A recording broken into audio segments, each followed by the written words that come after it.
నమస్కారం, BTV news కి స్వాగతం. ముందుగా ముఖ్యాంశాలు. ఇటీవల దావోస్ పర్యటన వివరాలను మీడియాతో పంచుకున్న ఏపీ సీఎం చంద్రబాబు. సీఎంగా ఉన్న ప్రతి టర్మ్లో దావోస్ పర్యటనకు వెళ్లానని చెప్పిన ముఖ్యమంత్రి రాష్ట్రానికి పరిశ్రమల్ని తీసుకువచ్చేందుకు ఈ పర్యటన ఎంతగానో ఉపయోగపడిందని వివరణ. ఓటు ప్రజాస్వామ్య వ్యవస్థకు పునాదన్న ఎన్టీఆర్ జిల్లా కలెక్టర్ లక్ష్మీష. 18 సంవత్సరాలు నిండిన ప్రతి ఒక్కరు కూడా విధిగా ఓటు హక్కుని నమోదు చేసుకోవాలని సూచించిన కలెక్టర్ ఓటు నమోదు చేయించుకోవడానికి జిల్లా వ్యాప్తంగా ప్రత్యేక కౌంటర్లను ఏర్పాటు చేసినట్లు వెల్లడి. ప్రజల సొంత ఇంటికల నెరవేర్చేలా గతంలో చంద్రబాబు 4.5 లక్షల టిడ్కో ఇళ్ల నిర్మాణం చేపట్టారన్న టిడ్కో చైర్మన్ వేములపాటి అజయ్ కుమార్. మౌలిక వసతుల కల్పన చేయవలసిన సమయంలో ఎన్నికలు రావడంతో లబ్ధిదారులకి అందజేయలేకపోయామని వ్యాఖ్య. తర్వాత వచ్చిన వైసీపీ ప్రభుత్వం టిడ్కో ఇళ్ల విషయంలో నిర్లక్ష్యపు వైఖరి అవలంబించిందని విమర్శ. సభ్యత్వ నమోదులో తెలుగుదేశం పార్టీ దేశంలోని సరికొత్త రికార్డు సృష్టించిందన్న విజయవాడ తూర్పు ఎమ్మెల్యే గద్దె రామ్మోహన్. 1 కోటికి పైగా సభ్యత్వాలతో జాతీయ పార్టీలు సైతం సాధించలేని విజయాన్ని టీడీపీ సొంతం చేసుకుందని వ్యాఖ్య. విదేశీ పెట్టుబడుల్ని ఆకర్షించేందుకు ప్రస్తుతం రాష్ట్రాల ముఖ్యమంత్రులు దావోస్లో పర్యటిస్తున్నారు. కానీ దీనికి ఆద్యుడిని తానేనని ఏపీ సీఎం చంద్రబాబు తెలిపారు. దేశం మొత్తం మీద దావోస్లో పర్యటించాలనే ఆలోచన తనకే వచ్చిందని, భారత్ నుంచి దావోస్లో పర్యటించిన తొలి సీఎం తానేనని చంద్రబాబు పేర్కొన్నారు. ఏపీ సీఎం చంద్రబాబు నేడు మీడియాతో మాట్లాడారు. తన దావోస్ పర్యటన వివరాలని మీడియాతో పంచుకున్నారు. 1997లోనే ఉమ్మడి ఆంధ్రప్రదేశ్ ముఖ్యమంత్రి హోదాలో దావోస్లో పర్యటించానని చంద్రబాబు తెలిపారు. అప్పటి నుంచే సీఎంగా ఉన్న ప్రతి టర్మ్లోనూ దావోస్లో పర్యటించి రాష్ట్రానికి విదేశీ పరిశ్రమల్ని తీసుకువచ్చానని వివరించారు. ఒకప్పుడు ఐటీ గురించి అంతా మాట్లాడుకునేవారని, ఆ సమయంలో తాము హైటెక్ సిటీ నిర్మించామని చంద్రబాబు గుర్తు చేశారు. తొలుత హైటెక్ సిటీని రికార్డు సమయంలో నిర్మించామని, అది పూర్తయ్యాక కంపెనీలను ఆహ్వానించామని వివరించారు. అక్కడ హైటెక్ సిటీతో పాటు సైబర్ సిటీ నిర్మాణం చేపట్టామని చెప్పారు. అప్పట్లో తాను ఎస్ఎం కృష్ణ విదేశీ పెట్టుబడుల కోసం ఎంతో కష్టపడ్డామని గుర్తు చేశారు. 1995లో ఇన్ఫర్మేషన్ టెక్నాలజీ ఐటీ, ఇప్పుడు 2025లో ఆర్టిఫిషియల్ ఇంటెలిజెన్స్ ఏఐ యుగమని చంద్రబాబు తెలిపారు. తొలి నాళ్లలో దావోస్ వెళ్లినప్పుడు హైదరాబాద్ పేరు చెబితే ఎవరికీ తెలిసేది కాదని, అదెక్కడ ఉందని అడిగే పరిస్థితి ఉండేదని చెప్పారు. అప్పట్లో హైదరాబాద్కి సరైన ఎయిర్పోర్టు కూడా లేదని అన్నారు. అలాంటి సమయంలో హైటెక్ సిటీని 14 నెలల్లోనే నిర్మించి విదేశీ కంపెనీలను ఆహ్వానించామని వివరించారు. అప్పట్లో ఐటీ, ఇప్పుడు ఏఐ యుగం కొనసాగుతుందని చెప్పారు. దావోస్ పర్యటనలో భాగంగా బిల్ గేట్స్ని కలిశానని, ఆయన కూడా హైదరాబాద్ గురించి ప్రస్తావించారని చెప్పారు. అప్పట్లో తాను హైదరాబాద్ని ప్రమోట్ చేసిన విషయాన్ని, ఇప్పుడు ఆంధ్రప్రదేశ్ని ప్రమోట్ చేస్తున్న విషయాన్ని బిల్ గేట్స్ గుర్తు చేశారని అన్నారు. విధ్వంసానికి గురైన ఆంధ్రప్రదేశ్ని ప్రమోట్ చేసేందుకు అన్ని వేదికల్ని ఉపయోగించుకుంటానని చంద్రబాబు వివరించారు. దగ్గర 37 మీటింగ్స్ చేశారు. 5 రౌండ్ టేబుల్స్ అటెండ్ అయ్యాడు లోకేష్.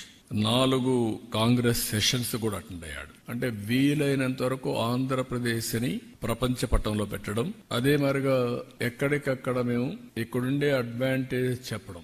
నేను ఫస్ట్ టైం మీటింగ్ లో మీరు గుర్తుపెట్టుకోవాలి, నేను ఏదైతే ఐటీ బూమ్ చూసినప్పుడు హైదరాబాద్ లో మొదటిసారి ఏం చేయాలో మాకు అర్థం కాకుండా series of round table conferences పెట్టి ఫస్ట్ మేము స్టార్ట్ చేసిన ప్రయత్నం మా జర్నీలో హైటెక్ సిటీ. అది కూడా 2 ఏళ్లని నెగోషియేట్ చేసి 14 నెలల్లో కట్టించాం. L and T one of the best monument కట్టారు. ఇప్పుడు కూడా ఐటీ అంటే హైటెక్ సిటీ అనేది మొత్తం వచ్చింది. ఇప్పుడు ఐటీ అంటే సైబరాబాద్ కూడా ఒక నగరమే నిర్మాణం చేశాం. దుబాయ్ లో వాడు గుర్తు చేశారు, నిన్న మేము మీడియా సిటీ స్టార్ట్ చేశాం, మీరు సైబరాబాద్ స్టార్ట్ చేశారని. వాళ్ళది ఆ రోజు దుబాయ్ మీడియా సిటీ, ఇక్కడ సైబర్ సిటీ మనం స్టార్ట్ చేశాం. అందుకే నేను నిన్న దావోస్ నుంచి చెప్పాను, 95 ఐటీ, 2025 ఏఐ, అప్పుడు ఇన్ఫర్మేషన్ టెక్నాలజీ, ఇప్పుడు artificial intelligence. That is the journey. Vote ప్రజాస్వామ్య వ్యవస్థకు పునాది అని ఎన్టీఆర్ జిల్లా కలెక్టర్ లక్ష్మీష తెలిపారు. 18 సంవత్సరాలు నిండిన ప్రతి ఒక్కరు కూడా విధిగా ఓటు నమోదు చేయించుకోవాలని అన్నారు. ఓటు నమోదు చేయించుకోవడానికి జిల్లా వ్యాప్తంగా ప్రత్యేక కౌంటర్లను ఏర్పాటు చేసినట్లు కలెక్టర్ లక్ష్మీష తెలిపారు. 15వ జాతీయ ఓటర్ దినోత్సవం సందర్భంగా ఎన్సీసీ ఆధ్వర్యంలో వివిధ కళాశాలలకు చెందిన విద్యార్థులు ఓటు నమోదుపై అవగాహన ర్యాలీ నిర్వహించారు. విజయవాడ పాత గవర్నమెంట్ ఆసుపత్రి వద్ద ఓటర్ అవగాహన ర్యాలీని ఎన్టీఆర్ జిల్లా కలెక్టర్ లక్ష్మీష ప్రారంభించారు. ఈ సందర్భంగా కలెక్టర్ లక్ష్మీష మాట్లాడారు. ఓటు ప్రజాస్వామ్య వ్యవస్థకి పునాది అని చెప్పారు. 18 సంవత్సరాలు నిండిన ప్రతి ఒక్కరు కూడా ఓటు హక్కు నమోదు చేయించుకోవాలని అన్నారు. ఓటు హక్కు నమోదుపై అందరికీ అవగాహన ఉండే విధంగా విద్యార్థులు చెప్పవలసిన బాధ్యత ఉందని కలెక్టర్ అన్నారు. ఓటు హక్కుని ఓటర్ల చేతిలో వజ్రాయుధం అని కలెక్టర్ పేర్కొన్నారు. ప్రజాస్వామ్య వ్యవస్థలో ఓటు అత్యంత కీలకమైనదని, ప్రతి ఓటరు మంచి ప్రభుత్వం కోసం వారి ఓటును సద్వినియోగం చేసుకోవాలని కలెక్టర్ సూచించారు. జిల్లా వ్యాప్తంగా ఓటు కేంద్రాలని ఏర్పాటు చేస్తున్నామని అన్నారు. ప్రతి ఎన్నికల్లో ఓటర్లు విలువైన ఓటుని సద్వినియోగం చేసుకోవాలని అన్నారు. కార్యక్రమంలో నగర పోలీస్ కమిషనర్ ఎస్పీ రాజశేఖర్ బాబు, వివిధ కళాశాలలకు చెందిన అధ్యాపకులు, భారీ స్థాయిలో విద్యార్థులు పాల్గొన్నారు. ప్రభుత్వ పాత ఆసుపత్రి నుంచి బయలుదేరిన ర్యాలీ ప్రధాన సెంటర్ల గుండా సాగి తుమ్మలపల్లి కళాక్షేత్రం చేరుకుంది.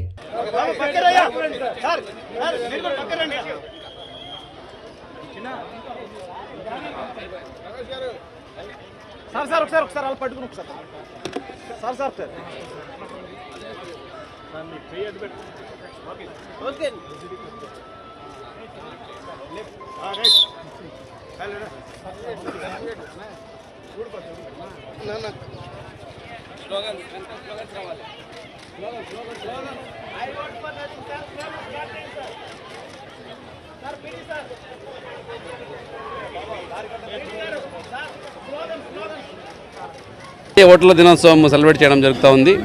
సో ఈ జనవరి 25th నేషనల్ ఓటర్స్ డే పరంగా ఈరోజు ఎన్టీఆర్ జిల్లాలో కూడా నేషనల్ ఓటర్స్ డే పిల్లలందరినీ ఓటర్స్ అందరినీ మొబిలైజ్ చేస్తూ చేయడం జరుగుతూ ఉంది. So I vote for sure, nothing like voting అనేది ఈసారి థీము. సో దీంట్లో ఏంటంటే ఎవరైతే 18 years అయిన వాళ్ళు ఉంటారో వాళ్ళందరికీ ఓటర్గా నమోదు కావడము. సో నమోదు అయిన వాళ్ళందరూ ప్రతి ఎలక్షన్లో వెళ్ళి తప్పకుండా ఓటు వేయడము. సో ఇప్పుడు డెమోక్రసీలో మనకందరికీ తెలిసే ఉంది ఓటు హక్కు ఎంత ఇంపార్టెంట్, ప్రాముఖ్యత ఉంది.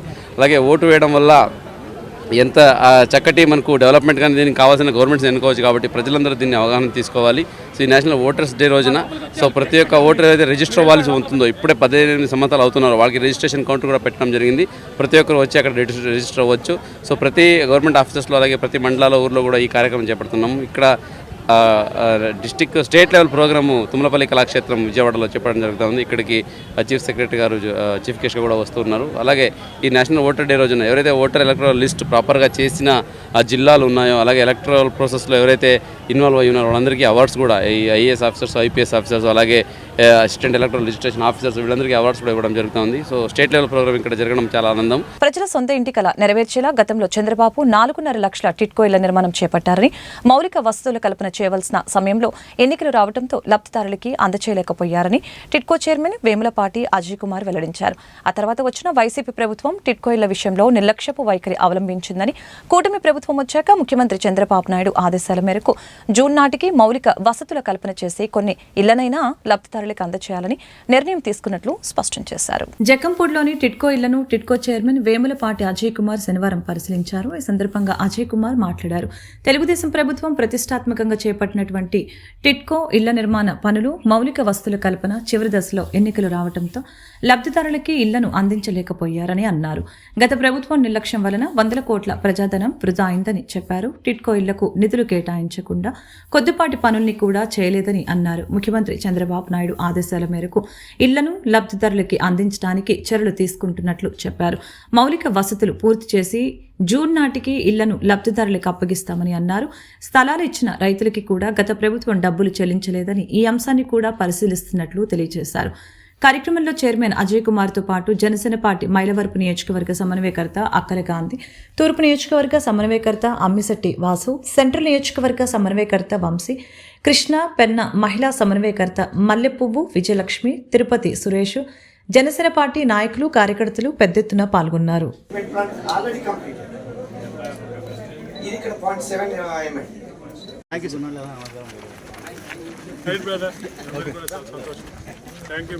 సభ్యత్వ నమోదుతో తెలుగుదేశం పార్టీ దేశంలోనే సరికొత్త రికార్డు సృష్టించిందని విజయవాడ తూర్పు ఎమ్మెల్యే గద్దె రామ్మోహన్ తెలిపారు. 1 కోటికి పైగా సభ్యత్వాలతో జాతీయ పార్టీలు సైతం సాధించలేని విజయాన్ని టీడీపీ సొంతం చేసుకుందని అన్నారు. తెలుగుదేశం పార్టీ సభ్యత్వ నమోదు కార్యక్రమం జోరుగా కొనసాగుతుంది. తూర్పు నియోజకవర్గం పార్టీ కార్యాలయంలో నిర్వహించిన కార్యక్రమంలో శాసనసభ్యులు గద్దె రామ్మోహన్, పలువురు పార్టీ కార్యకర్తలు, ముఖ్య నేతలకి జీవితకాల సభ్యత్వ నమోదు కార్డులు అందజేశారు. ఈ సందర్భంగా గద్దె మాట్లాడుతూ ప్రజాస్వామ్యబద్ధంగా పార్టీ సభ్యత్వ నమోదు కార్యక్రమం చేపట్టడమే కాకుండా ప్రతి 2 ఏళ్లకు ఒకసారి పార్టీ నాయకత్వాన్ని ఎన్నుకోవటం టీడీపీకి పరిపాటి అని చెప్పారు. పార్టీ స్థాపించిన నాటి నుంచి ఈ ప్రక్రియ కొనసాగిస్తూ తెలుగుదేశం చట్టాన్ని గౌరవిస్తుందని ఎమ్మెల్యే గద్దె వెల్లడించారు.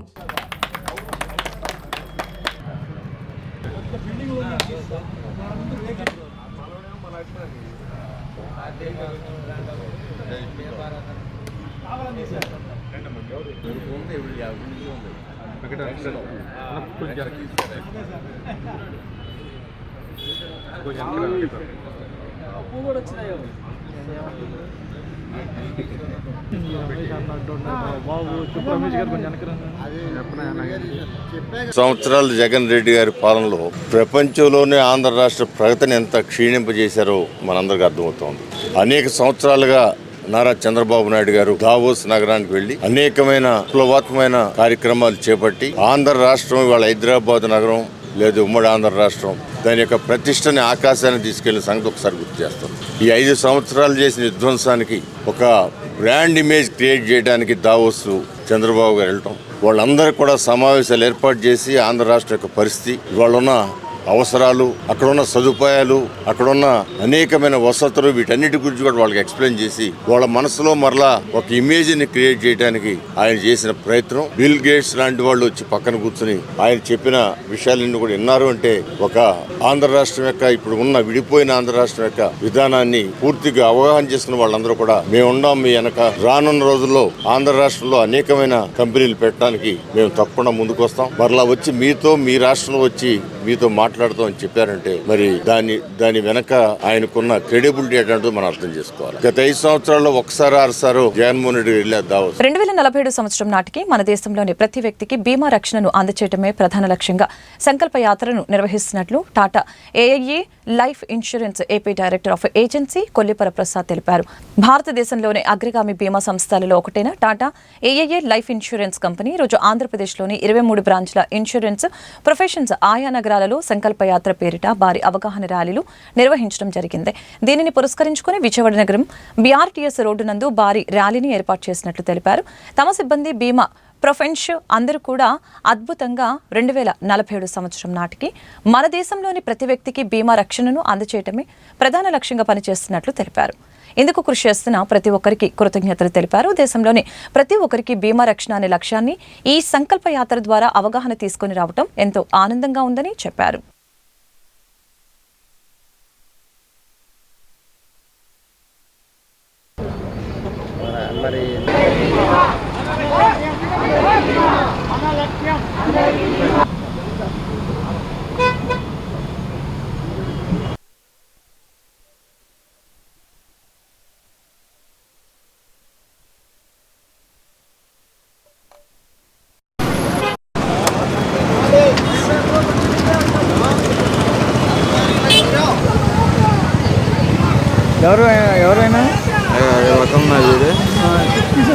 ఉద్దేశం ఏమిటంటే ఇన్సూరెన్స్ ఫర్ ఆల్ ఇండియన్స్ అనేది ఒక ఐఆర్డిఏ ఏదైతే insurance regulatory authority of India ఏదైతే ఒక లక్ష్యం తీసుకుందో ఆ లక్ష్యం బై 2047 కల్లా ప్రతి భారతీయుడికి కూడా ఇన్సూరెన్స్ కవరేజ్ ఉండాలనేది ముఖ్య ఉద్దేశం అండి ఇన్సూరెన్స్ రెగ్యులేటరీ అథారిటీకి.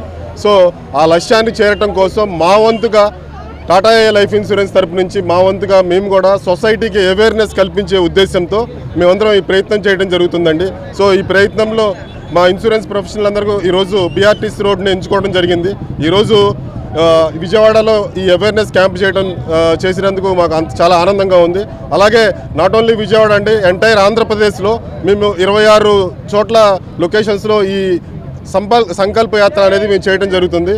ఈ సంకల్ప యాత్ర మెయిన్ ఉద్దేశం ఏంటి అంటే ఓన్లీ వన్ థింగ్ ఏంటంటే సెక్యూరింగ్ ఆల్ ఫ్యామిలీస్ అండి, insurance awareness for all families. So అది ముఖ్య ఉద్దేశం అండి. స్త్రీ పురుషుల సమానత్వం హక్కులపై ప్రతి ఒక్కరు కూడా అవగాహన కలిగి ఉండాలని ఎం రుక్మంగదయ్య తెలియజేశారు.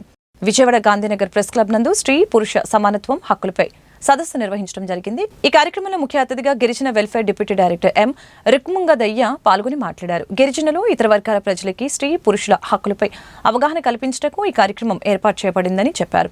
స్త్రీ పురుషుల సమానత్వం హక్కుల గురించి వివరించామని, స్త్రీ పురుషులు ఏ పరంగా వివక్షతకు గురవుతున్నారు ఆ అంశాల పట్ల అవగాహన కల్పించామని చెప్పారు.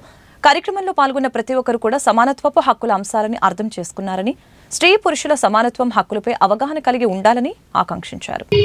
ఈ రోజు డిబిఆర్సి ఆధ్వర్యంలో స్త్రీ పురుష సమాన స్థితిగతుల గురించి గిరిజనులతో మరియు ఇతర ప్రజలతో ఒక కార్యక్రమం ఏర్పాటు చేసి వారిలో అవగాహన పెంపొందాల ఒక ముఖ్య ఉద్దేశంతో ఈ రోజు ఈ కార్యక్రమం ఏర్పాటు చేయడం జరిగింది. అందులో స్త్రీ యొక్క సమానత్వం గురించి, పురుషుల యొక్క సమానత్వం గురించి అన్ని విధాలుగా వారికి వివరిస్తూ వారిలో వివక్ష గురించి ఏం జరుగుతుందనేది కూడా వాళ్ళకి తెలియజేస్తూ అవగాహన కార్యక్రమం చెప్పడం జరిగింది. వారిలో చాలా మంది కూడా మేము చెప్పిన వాటిని అర్థం చేసుకోవడం జరిగింది, వాటిని ఆచరిస్తారని భావిస్తూ సెలవు తీసుకుంటాం. జార్జియా దేశంలో యూనివర్సిటీ ఆఫ్ జార్జియాలో ఎంబీబీఎస్ సీట్ ఇప్పిస్తామని ఆల్ఫా ఎడ్యుకేర్ సంస్థ మోసం చేసిందని ఎంబీబీఎస్ విద్యార్థి తండ్రి కరుణకుమార్ ఆరోపించారు. విజయవాడ గాంధీనగర్ ప్రెస్ క్లబ్ నందు మీడియా సమావేశం నిర్వహించారు.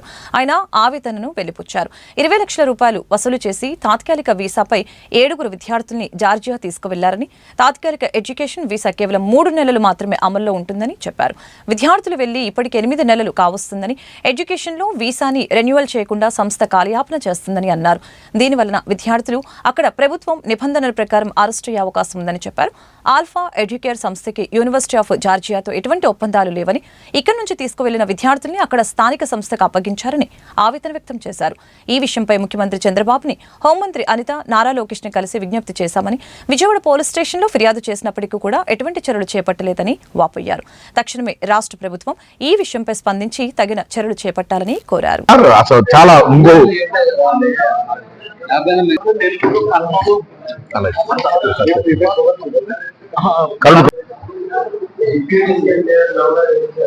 కన్సల్టెన్సీ ద్వారా యామల అఖిల్, యామల అంకయ్య, యామల సుబ్బలక్ష్మి, దుమ్ము మోహన్, దుమ్ము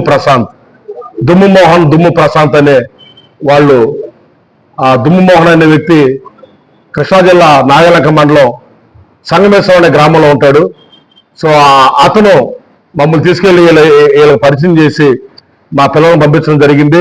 సో చాలా మోసపూరితమైన మాటలు చెప్పాడు దుమ్ము మోహన్, దుమ్ము ప్రశాంత్. చెప్పి మీ పిల్లలు మా పిల్లలుగా చూసుకుంటామని చెప్పి ఎంబీబీఎస్ చదివించిన జాతి దేశం పంపించారు యామల అఖిల్ ద్వారా. సార్ మే నెలలో మా పిల్లల్ని, మా బాబుతో పాటు దాదాపు 7 పిల్లల్ని, 4 ఆడపిల్లలు సార్, 3 మగపిల్లలు, 4 ఆడపిల్లలు, 3 మగపిల్లలను తీసుకుని జార్జియా దేశం తీసుకెళ్లారు సార్. తర్వాత మేము తెలుసుకుంది ఏంటంటే ఈ ఆల్ఫా ఎడ్యుకేర్కి అక్కడ ఎంబీబీఎస్ చదివించడానికి యూనివర్సిటీ ఆఫ్ జార్జియా అనే యూనివర్సిటీ తీసుకెళ్లారు. ఈ కన్సల్టెన్సీకి ఆ యూనివర్సిటీకి ఎటువంటి సంబంధం లేదు. మేము చదివిస్తామని తీసుకెళ్లి అక్కడ వేరే మధ్యవర్తులకు అప్పగించారు మా పిల్లల్ని. మా పిల్లల మధ్యవర్తులకు అప్పగించి 3 నెలల వీసా తీసుకువెళ్ళి 3 నెలల లోపు మళ్ళీ వీసా రెన్యువల్ చేయాలి. అక్కడ వీసా రెన్యువల్ చేయకుండా అక్కడి నుంచి బ్లాక్ మెయిల్ మొదలు పెట్టారు సార్. బ్లాక్ మెయిల్ మొదలుపెట్టి అధిక మొత్తంలో డబ్బులు మా దగ్గర తీసుకుంటున్నారు. పిల్లలకి ఎంత పడితే అంత 50,000, 70,000, 1,10,000 ఇట్లా దాదాపు మేము మా పిల్లలు అక్కడ ఉన్నారని భయపడి చాలా వరకు మేము డబ్బులు వేసాం సార్ వాళ్ళకి. అయినా ఇప్పుడు దాదాపు 8 నెలలు అవుతుంది సార్. 8 నెలలు అవుతున్న వీసా రెన్యువల్ చేయకుండా వితౌట్ వీసా మీద పిల్లలు అక్కడ పెట్టారు. రోడ్డు భద్రతా మాసోత్సవాలలో భాగంగా నగరంలోని ఆటో డ్రైవర్లు అందరికీ అవగాహన కల్పిస్తున్నామని రవాణా శాఖ డీటీసీ మోహన్ తెలిపారు. రహదారి భద్రత మాసోత్సవాలలో భాగంగా గాంధీనగర్ ప్రెస్ క్లబ్ నందు ఆటో డ్రైవర్లకి రవాణా శాఖ డీటీసీ మోహన్ ఆధ్వర్యంలో అవగాహన కార్యక్రమం నిర్వహించడం జరిగింది. ఈ సందర్భంగా ఆయన మాట్లాడారు. అతివేగం, ఓవర్లోడ్ లేకుండా నగరంలో ఆటోలు నడపాలని చెప్పారు. ఆటో డ్రైవర్లు అందరూ కూడా విధిగా యూనిఫామ్ ధరించాలని అన్నారు. ప్రయాణికుల్ని దింపేటప్పుడు రోడ్డు పక్కనే ఆటోని ఆపాలని, ప్రయాణికుల పట్ల మర్యాదగా ప్రవర్తించాలని చెప్పారు. నగరంలో కేవలం 8,650 ఆటోలకి మాత్రమే అనుమతులు ఉన్నాయని చెప్పారు. అనుమతి లేకుండా నగరంలో తిరుగుతున్న ఆటోలపై కఠిన చర్యలు చేపడతామని హెచ్చరించారు.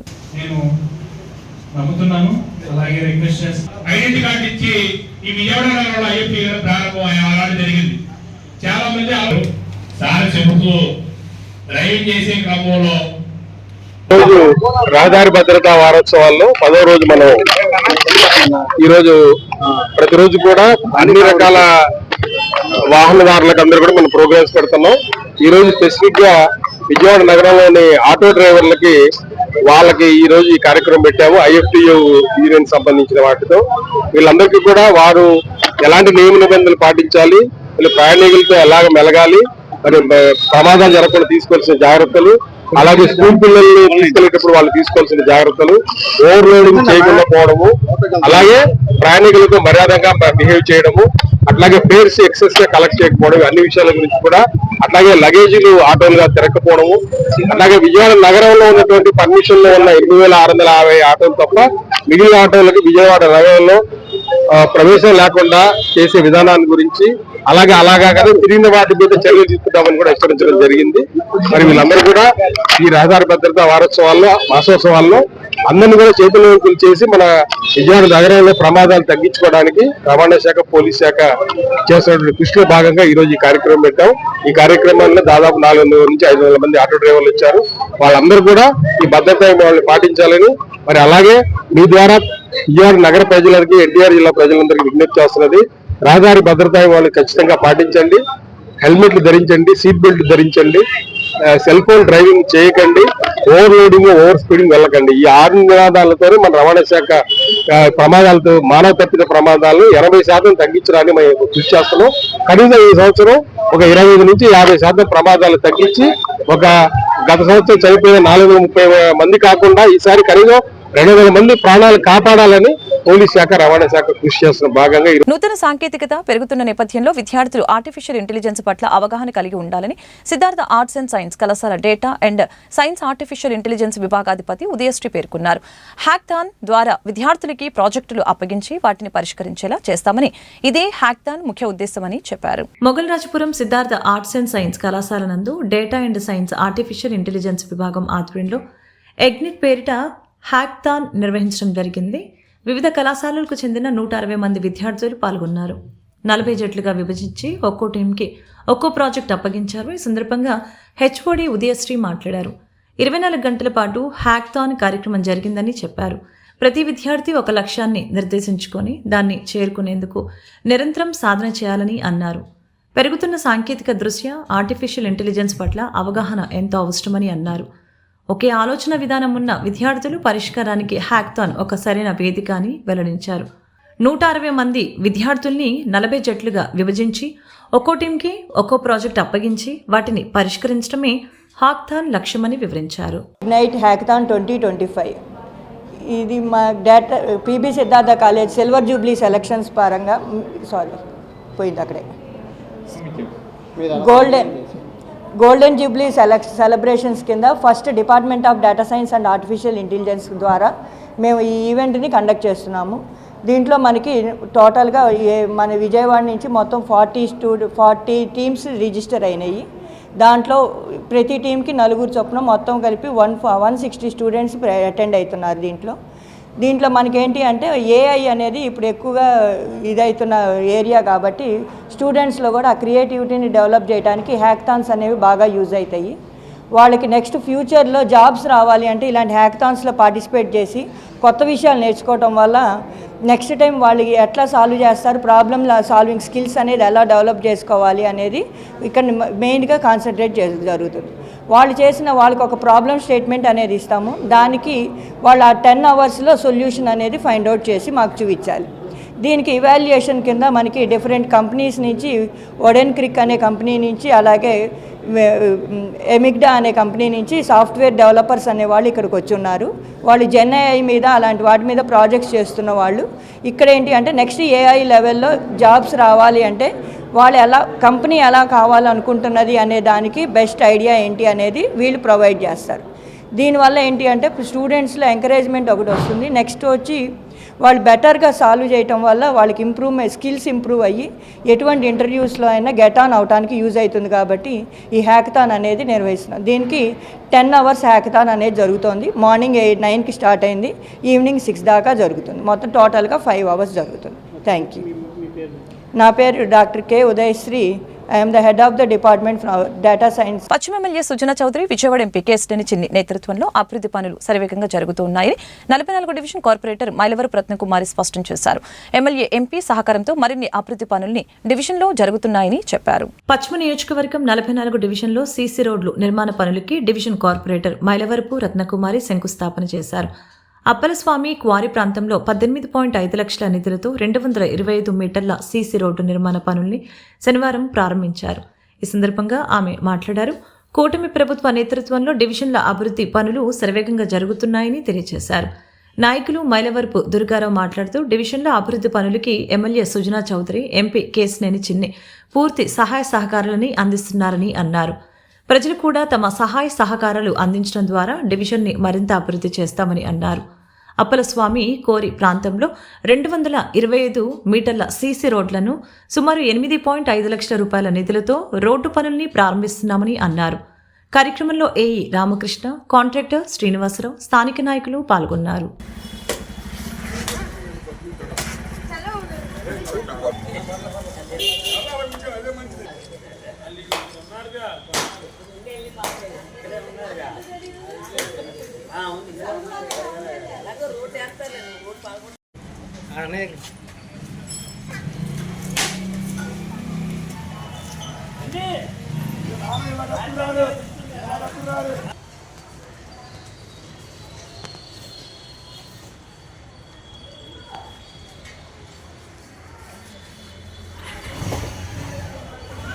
కూటమి ప్రభుత్వంలో క్రైస్తవులకి అన్యాయం జరుగుతుందని రాష్ట్ర YSRCP Christian cell chairman Bollavarapu John Wesley తెలిపారు. కూటమి ప్రభుత్వం మేలు చేయకపోగా అబద్ధపు హామీలతో మోసం చేస్తుందని విమర్శించారు.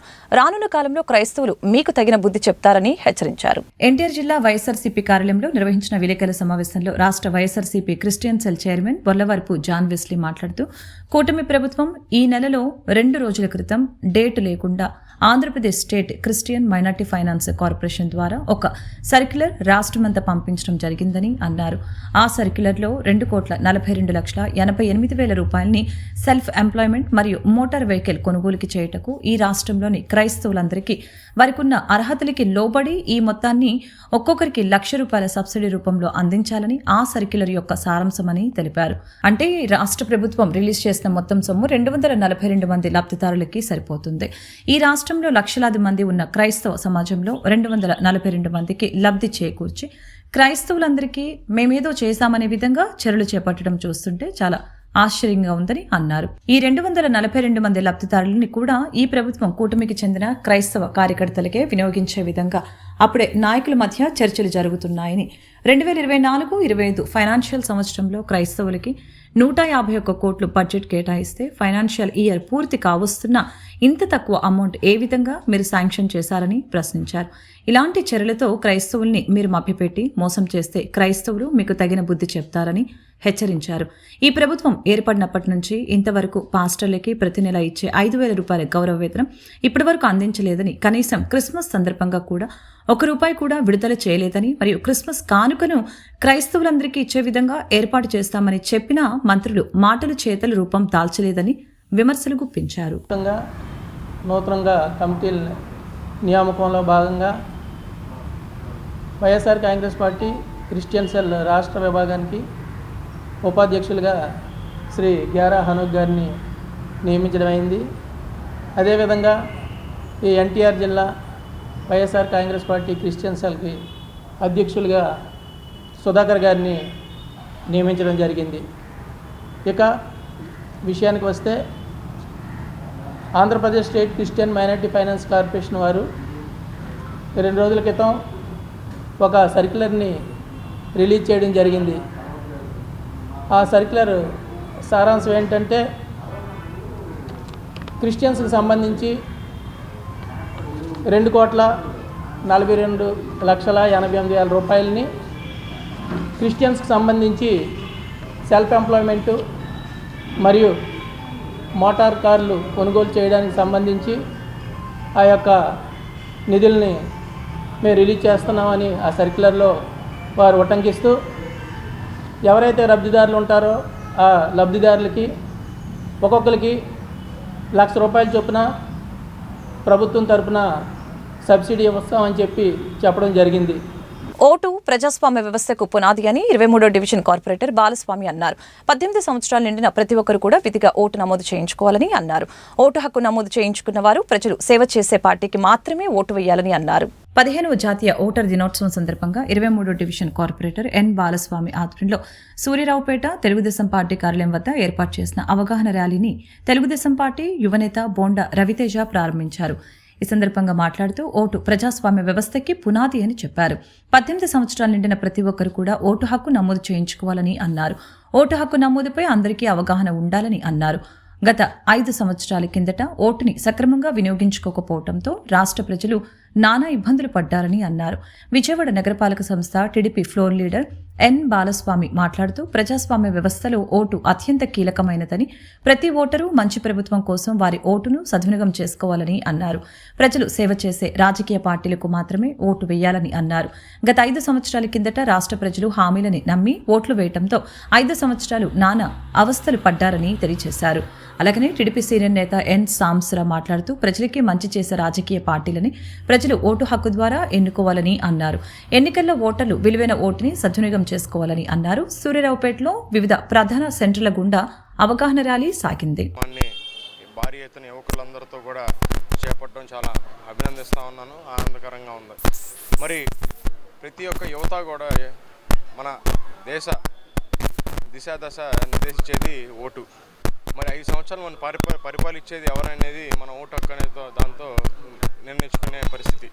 అలాంటి ఒక ఓటు హక్కుని మనందరం కూడా తప్పకుండా కూడా 18 సంవత్సరాలు దాటిన ప్రతి ఒక్క యువతి కూడా అందరూ కూడా రిజిస్టర్ చేసుకొని ఓటు హక్కుని వినియోగించుకుంటూ రేపు మన యొక్క ప్రతి ఒక్క కార్యాచరణ ఎవరైతే మన నాయకులు ఎవరినైతే మనం ఎన్నుకుంటామో వాళ్ళందరినీ కూడా శుద్ధిగా పరిశీలించుకొని, ఎందుకంటే చూసాం గత 5 సంవత్సరాలు 2019, 2024 సమయంలో ఎలాంటి విధ్వంస రాక్షస పరిపాలన ఈ రాష్ట్రంలో జరిగిందో. అనేక మంది యువకులు అందరూ కూడా ఎంతమంది ఆత్మహత్య చేసుకున్నారు, ఎంతమంది జీవితాలను కోల్పోయారు, ఎంతమంది నష్టపోయారో కూడా చూస్తూ ఉన్నాం. మరి అలాంటి ఒక పరిపాలనని మనం కోరుకుంటామా? కాకుండా రేపొద్దున మెరుగైన సమాజాన్ని మనం కోరుకుంటాం అనేది మనందరి చేతుల్లో ఉంది. కాబట్టి మీరందరూ కూడా 18 సంవత్సరాలు దాటిన ప్రతి యువకుడు ప్రతి ఒక్కళ్ళు కూడా మీరు యొక్క హక్కుని వినియోగించుకుంటూ రాజ్యాంగాన్ని మనం ఇచ్చిన హక్కుని గౌరవిస్తూ ప్రతి ఒక్కళ్ళు కూడా వినియోగించుకోవాలి.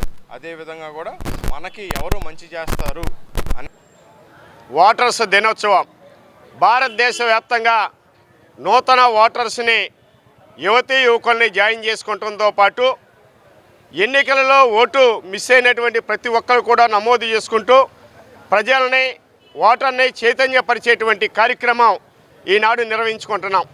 దానిలో భాగంగా విజయవాడ సెంట్రల్ నియోజకవర్గ శాసనసభ్యుడు బోడవ మైశ్రీ గారి పిలుపు మేరకు 23వ division corporator Vijayawada floor leader అయినటువంటి బాలస్వామి గారి నాయకత్వంలో ముఖ్య అతిథిగా యువ నాయకుడు బోండా రవితేజ గారు పాల్గొని ప్రారంభించినటువంటి ఈ అవగాహన ర్యాలీ ద్వారా మేము ప్రజలందరికీ కూడా విజ్ఞప్తి చేస్తున్నాం. డబ్బు కన్నా పొదునైనటువంటి ఆయుధం ఓటు హక్కు ద్వారా మంచి పాలకులను ఎన్నుకునేటువంటి మన ప్రాథమిక హక్కుని ప్రతి ఒక్కరు కూడా సద్వినియోగం చేసుకోవాల్సినటువంటి అవసరం ఉంది.